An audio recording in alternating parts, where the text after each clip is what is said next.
What do you think determines the number of sales you have? Well, it's the single most important thing that determines how many sales you have this year. Skill set. What else? What is it? Sales IQ. What else? Self-accountability. Keep going. Something above all that. So we talk about sales IQ. It's a great one. What was the other one you guys said?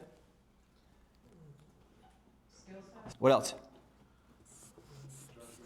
Objection. And everyone knows that, right? Then why don't they do it? What else? Why? It's a great excuse, right? And it's possible. I'll break it down for you guys. It's important, a big takeaway for me. Time, what else? What else? If I notice you have the board, you used to track the board. Everybody had everybody's name and numbers. And every single month, month after month after month, the same people at the top. Why is that? Because they're not comfortable living at the bottom. It bothers them. Yeah. So bad that they'll do anything to be at the top. Yes. Like what? Like stay late. Or Practice your sales IQ. Practice your skill set, right? Practice objection handling, right? Do whatever it needs to do. And so what's the difference there? This is a big aha for me and for you guys. I've known it for years. My number one thing at running a team in a company for, I don't even know, since 2008, whatever that is, a long time, almost 20 years now. I've noticed the only thing that separates people from the bottom to top comes to one thing. What is it? practicing. Nope, above that. Personal responsibility. Identity. What does that mean, you think? The person at the bottom will never allow themselves to be at the bottom. Why? Because that's not who they are. Right? If I'm in any organization, you put me up anywhere in the country, I'm not going to be at the bottom. Why? I will go crazy and I'll stay up 24 hours a day, 7 days a week until I do what? Learn the skill set to figure out however I'm going to beat the dude. And I did the same thing in timeshare. I started selling timeshare at 18 years old. Instead of sitting in the trailer, guess what I did? I wasn't good. Guess what I did? I identified the 3 top selling dudes, 2 guys and 1 girl, and guess what I did? Every break I sat right behind their table and just did what? Listen to them. I even bought a tape recorder, and guess what I did? Recorded it, and then guess what I did? Over and over and over and over and over and over and over. All I did was copy what they did. And guess what happened? Started selling. I was like, holy cow, I was the youngest kid to ever sell that many, right? One of the highest VPGs in history of that resort. I was in college, and let me come back on the weekends, and they let me go out first because I have VPG. Not because I'm anything special. Guess what I did? Did the word copy whoever's doing whatever work. I took a little piece of what they did, a little piece of what they did. All of a sudden added my presentation, figured out objection handling, read a bunch of books. All of a sudden able to do it. Why? Because I had this identity, and thankfully I'm very lucky. I've been trying to break this down lately, read a bunch of books. Like this one's really good about talent and stuff. And where does this come from? And as I'm raising children, I'm trying to think about the same thing, all right? How do I help fix this for people? Where do you think it comes from? Childhood. Childhood, where? Parents and experiences, right? So for me, I look back, what was the most important thing for me? I played soccer when I was 2 years old. 2.5, 3 years old. Guess what happened? I ended up being very good for some reason, right? My dad worked with me before, I don't know. I just remember scoring a lot of goals. And that gave me what? Confidence. All of a sudden that confidence built. Mom told me I can do anything I want, be anything I want, right? And so I started winning more. And then all of a sudden, a couple of times I lost. I remember one time I blew a penalty kick, right? At this huge tournament in Charleston for Thanksgiving. Lost it for the whole team. Guess what happened? Devastated me, right? But it made me come back better because guess what? Hated losing more than anything in the world. But I look back, it built this identity. And so what it goes back to, okay, let's say I wasn't lucky enough to have this situation or have some bad happen or whatever it was, to this, what I got to do? I got to fix this. And so the number one thing that separates person at the top, number 1, and let's say number 10 is identity. Make sense? And so what people do, and let's say I've been number 1, but I'm not feeling number 1 lately. Guess what I got to do? Go back and build it. If I go back to what we talked about 2 weeks ago, anybody's been stuck. I got on somebody in the office last week in a one-on-one about this, right? Because what do top producers do? They get stuck in business. Anybody's burned out that gets uncomfortable, that starts hating their work, guess what they stop doing? Personal development. If I'm burned out, I'm stuck, I had a ceiling, personal development. I can guarantee I listened to you and follow you the last 7 days, you haven't done any personal development. That's how I know, because I can read the energy. It's just how humans are. Makes sense? If I'm stuck in not converting listings, stuck in not converting price reductions, personal development. I guarantee you, I can track in the last 7 days. Same thing on the buy side. If you're not getting phone calls, booked appointments, personal development, right? So that's the key part. Now, why am I sharing this? Because there's 3 main numbers. And I'll go back and just talk about this. This from the book is important. I want you guys to write this down. I am versus I want. What's the difference in those two, you think? The only difference between aspiration and identity is the verb. The only difference between aspiration and identity is the verb. What does that mean, you think? Use of what? Right? I describe an action what it is. And so that's the key part. So what's the difference? Aspirational language, I'll give you an example. I want to be a top producer. What's the identity? I am the top producer. See the difference here? I want to be a top producer, I am a top producer, which is important, right? I'm trying to hit my sales goals. I am someone who always hits my sales goals. You guys with me on this? I hope to close more deals. I am a closer. Right? We did this before. I'm a closer, right? I'm a marketer, I'm a leader, I'm a closer. Over and over and over. So, if I'm someone who's getting my right now, what do I do? Shift my identity, basically choose to change my identity. We have to adapt to what's happened in the marketplace. I've gone back the last 12 months, double, quadruple down, spent more money than I ever have in personal development, double more time in it because I have to do what? Grow the identity in terms of who, even physically changing, losing 30 pounds, because I'm shifting who I am and what I do to adjust to the marketplace. Does that make sense? We have to make sure we're all doing that. And so here's the key part of what that is, right? That's the main difference. I'll go back to some technical parts of it. And so that's the key part. It says when identity changes, outcomes and processes change automatically. And so I'll give you guys an example of what this is. There's 3 levels of this. Number 1, what they call outcomes. This is where people mostly focus on number 2. Number 1 is outcomes. I'll break it, make it make sense in a minute. So outcomes, what does that mean, you think? End result. That's what you achieve. Exactly. So my outcome is what I achieve. So that would be things like what? Sales numbers, right? That would be like dials, appointments, income, whatever it is. That's what I achieve is level 1 is my outcome. You guys with me on that? What most people measure, simple people, is their targets. Number 2, broken down. Number 2 level is process. What does that mean? What it takes to get there. Level 2 is what you do daily, right? So that would be like daily calls, role play, follow-up systems, things like that. So this would be my calls. And ultimately, this is what 95 out of 100 businesses and people focus on. So things not working in my business, right? Been in the business for a while. I'm having trouble. What do? Well, I'm going to look at my numbers, show up my numbers. Well, I'm not hitting my numbers. Okay, I'm going to look at my processes. I start doing more of the processes, but guess what happens in many cases? It's not working, so I start changing them up. Or I start doing the same thing over and over. It's not working. This could be for you guys on the buyer side, same thing on the listing side, same thing on the investment side. Most people focus on outcomes and processes, and the main difference here that people don't really focus on is level 3. What do you think level 3 is? Identity. And the one thing that helps shift identity right now is the breakthrough is going to come through what? Personal development. So that comes down to what? Who you believe you are. Does that make sense? And so the example of that would be like a warrior, elite performer. I'm a leader, top producer, no matter what. And so if my identity has gotten rocked lately, like mine happened in business, like dude, I've been in business for a very, very long time. Got my flipped Q4, Q1 this year. I'm like, dude, what the hell? Am I still the same guy? Right? Do I have these same skill sets? Yes, I know it. So I had to go back and do what? Invest and examine and continue to grow the identity to the next level. Right? Business has shifted how things used to be. And so it's important, right? You've gone through that last 6 to 8, 9 months. Have you noticed that? What have you noticed? And you kind of started things to drift a little bit. Went back and said, hey, what I tell you to do? Put on yourself, and particularly what? Personal development. Why? Every day. Because there's going to be a lot of negative stuff that's going to come your way. You mentioned last week, as you start going through the personal development and you start making an investment, right? You start getting up earlier, making sure you're at the gym on time, right? Certain days, whatever it is, and all of a sudden, I'm listening to podcasts, come in, and you do that week after week, what happens? What? You feel like it's earned, which does what? Confidence. People don't work with you necessarily because of what you say. They don't work with you on the phones, I mean. All these high-end clients, middle clients, what are they judging you on? Your confidence. If you come in or super unconfident in how you show up and how you work or how you talk to them on the listing side or the buyer side, what do? They shut you down, go, you go somewhere else. They don't tell you. They just go, they're scoring everything you say, not with your words, but your confidence. So that has to be earned through what?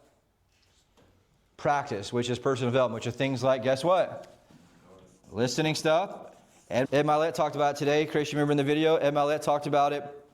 And Eric Thomas talked about it. Remember what it was? Ryan kind of mentioned earlier. When do you say champions are made? Champions are made in the dark. What does that mean?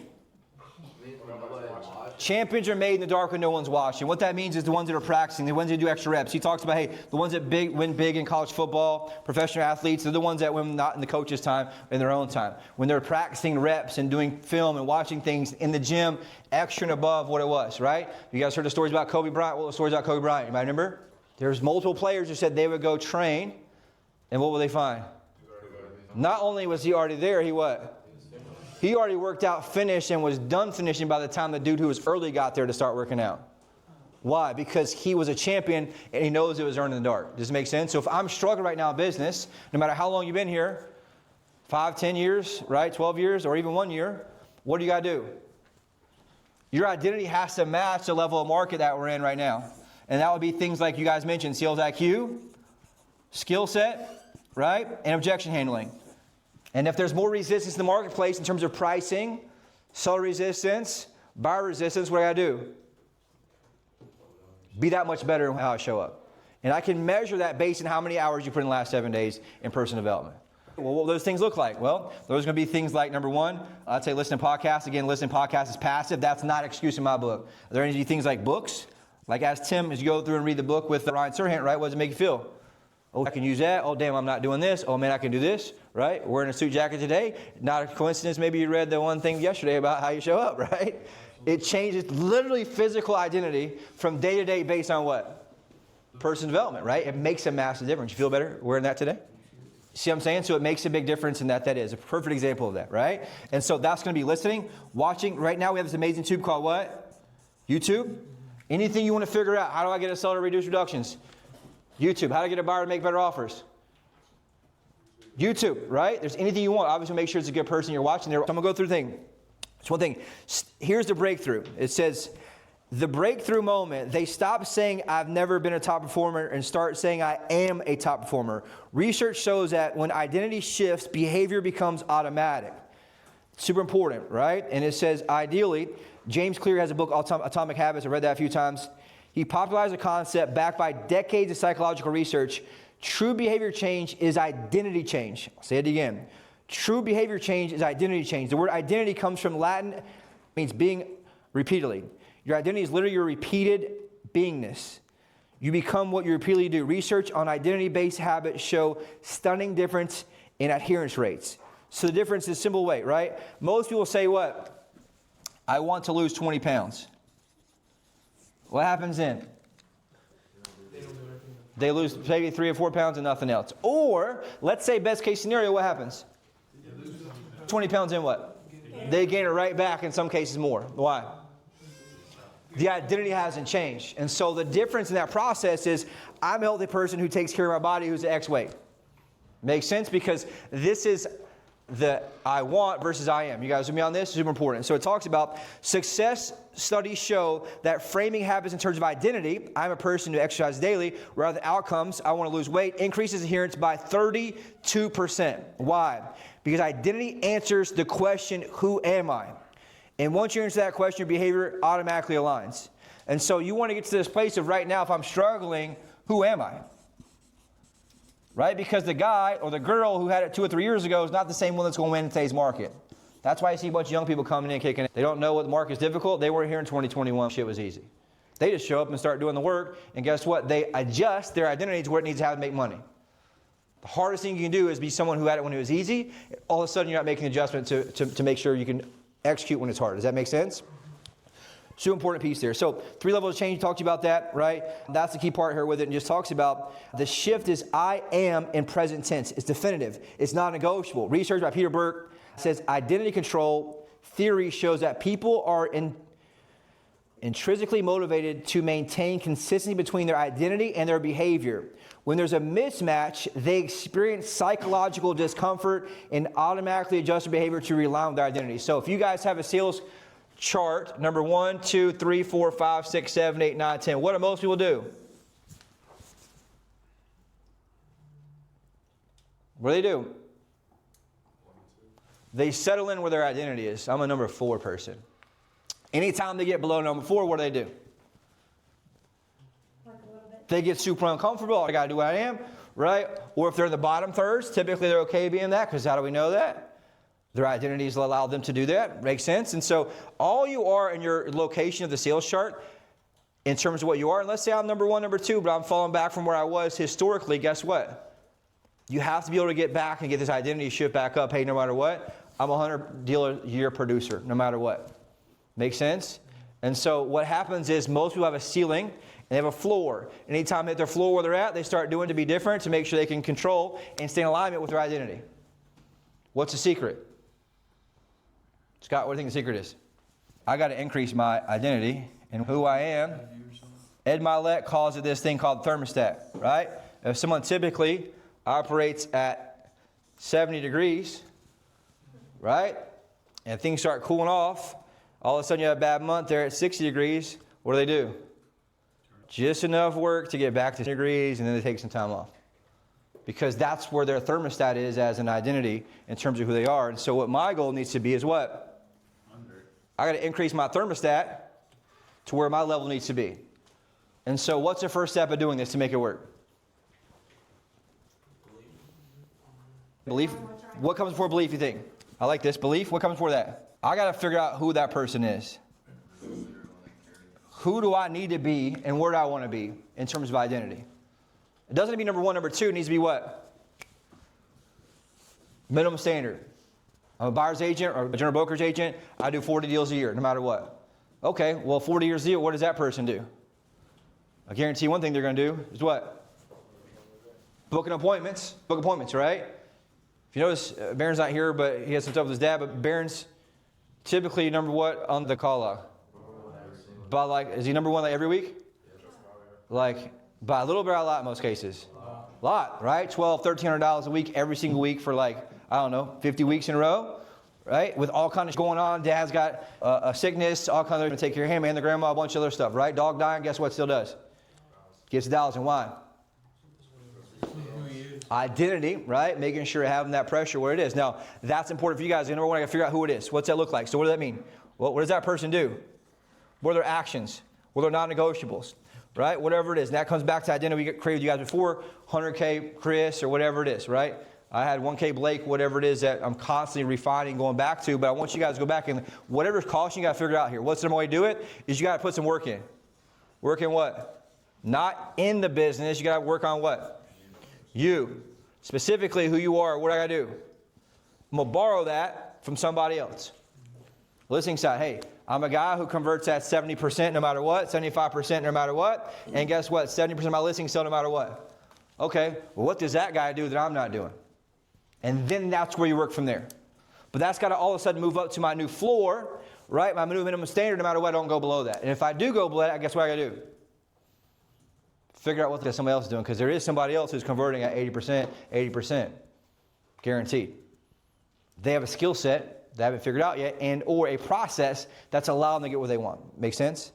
So that's a key point for next level in what that is. And a great example of this is kind of a big aha too. What's the best example of changing somebody's identity? Anybody know? Like in the history of like anything, what's the number 1 thing that changes people's identity? The military. So what's the military boot camp do? This is a great example. So the military doesn't motivate recruits. They engineer and transform identity. What do they do when you go to boot camp? Anybody been to boot camp? They break you down. So what are they breaking you down? Here's a good aha. That's why they don't break you down. This is important. What do? They break down your civilian identity. It's systematically dismantled from haircuts to uniforms to loss of your personal items. And then they build a group identity, is immediately installed, and now you're a Marine. It's crazy how it works. You talk to somebody who's in the Marines 20 years later. Ask them who they are. What do they talk about? They're still a Marine. Why? Because that identity, right, has been inserted in them in the most powerful way. And obviously they earn that, right? Same thing with Navy SEAL, same thing with Special Forces, whatever it is. It's a big deal, right? And so the individual identity is built within the group context, and that's exactly what they do. But they help them shift that. Now, obviously, I'm not trying to do that, but I'm trying to help you guys build what? A more identity. So what do I got to do? Number 1, I must dismantle the old identity. What does that start with? Hey, understand, so hey, I have my current identity in most cases from my childhood. from the way things are, from the things we're. Most of us don't necessarily want to be like our parents, right? Some people are blessed to have people who want to be like them or more. But most of us want to say, okay, well, I got some of this identity from them. How can I use the good, right? Dismantle some of that because some of that's limiting beliefs. How do I know that? How you show up here in the rankings, right? And what you do. Number 2 with that, I want to install my new identity, which is what? The who I got to become. This is where people drop off. You must reinforce it through rituals and language. I'll say it again. Rituals and language. How does that apply to what we do? Rituals and language. Yep, number 1 would be, and so obviously I helped you guys out before. We can do that again if you guys want. Kind of do an updated version for like you build your identity. You guys have seen my 1K Blake, have an audio listen to morning. I start knocking them down one by one, right? That comes through what? Rewiring my subconscious through repetition. But for you guys, let's just get clear and say, hey, look, what does that person do? And so let me help you out with this. The rituals would be things like what? Personal development, role play. While I'm forcing what? So, perfect example. I missed a penalty kick. One of the worst times of my life. Guess what I did after that? Huh? I shot 4,000 penalty kicks in the next 12 months. Now, guess who was the most lethal penalty kick dude ever the next year? Me. I was the one that wanted to go first every single time. It didn't matter what foot it was, which way I would drill every single time. Why? I went through the ritual of having this. And so I went from being the dude that missed penalty kick that cost my entire team the tournament to the dude that's the most lethal badass dude. They say, I want Blake to take a penalty kick. And they all came through what? Just practice, dude. Not who I was, but I did the work to change my identity from the person who missed penalty kick to the person who makes it every single time. And the only thing that happens through what? Repetition. Like one repetition or no? Hours and hours and hours and hours and hours and hours and hours and hours, over and over and over and over. Okay? But that's just how committed people got to be. And so what does that come down to? Well, that would be my scripts. For most of you guys, it would be your top 5 objections. That's it. Listening style, we're losing top 5 objections over and over and over. Buyer style, losing top 5 objections. Typically on the phone, you're failing on the second or third objection. If I have those down, boom, now all of a sudden, I become lethal at those penalty kicks. You're going to be able to beat that. Now your confidence goes up. What happens here? My identity shifts because now I feel more confident in what I do. But I can never become more confident unless I do what? Practice my rituals. Like Maddie said, then you have to anchor it in through, obviously, your language. Because why is the language part important? That's your subconscious mind. So I can do the work, but if I have my self-talk, it's still, oh, you're the loser, miss the penalty kicks. Guess what happens when I go up to the moment and I got to hit the penalty kick? The self-talk comes in, you're the loser, you missed it before. All of a sudden, I haven't rewritten over top of that memory by just having that new thing what I am. Does that make sense? And so for you guys, you got to do this. Now, here's the thing. I'm going a little deep with this, but dude, and here's the thing. This is for every level. I'm not talking just beginners. If you're here stuck and you're hitting the 30, 40 deal a year, or if I'm stuck and went from 100 to 70 or whatever it is, I got to figure out, okay, how do I shift that identity and make it here? I've done the same exact thing for business now, including physical change, right? Mental change. Everything I'm doing is different, redoing I do my entire life, including being a father with that, which is important. And the identity shift is reinforced through public declaration, repeated rituals, and community that reflects identity back to you, which is super important with that. How does that work? Rituals, rounds, morning report, right? Morning routines, which is important. Mentorship, which is accountability through a mentor or somebody who is in there with you. Hey, here's who I'm becoming. Hold me accountable. You have permission to hold me accountable to who that person is. Through me or Ryan, whatever it is. Then ultimately, the other part of that, what you have there as responsibility, right? You want to make sure you go back and follow back up on that. And so that's a key thing. But you want to have the identity of what? I'm a closer. I'm a top producer. Same thing in our warrior thing. I'll go back to this. In my warrior thing, there's a lot of guys from Salt Lake City. What do you think the identity for most of those guys are? Mormons, right? I'm a Mormon. That's all they live. Like, why? Because they've been put in this box their whole life and programmed this entire way that they're Mormons. And if you talk about their whole identity is Mormon. Then what happens is a lot of them have kind of broken out and left the church, and all of a sudden they start doing what? Build their own identity. And many of them have been very successful in business because they use the discipline used for that religion and what they did to be very successful. Make sense? It's a little bit hot today, a little bit high in terms of what that is, but I want you guys, no matter where you're at, you're going to have to make sure that you get the gap. And the reason I talked about this before, right? The gap here, sellers think their property's worth way more than it is. Buyers think it's way worse than it is. Most agents are here. Your identity has to shift up to make sure you can bridge the gap. You guys with me on this? What's the number way to do it? Rituals is personal development. If you're struggling and you're feeling burned out and you're feeling tired and uncertain, I can guarantee you're not doing our personal development the last 7 days. How do I know? I shared a video with you guys and one person listened to it. Right? You just got to make sure you're doing that, going back through it.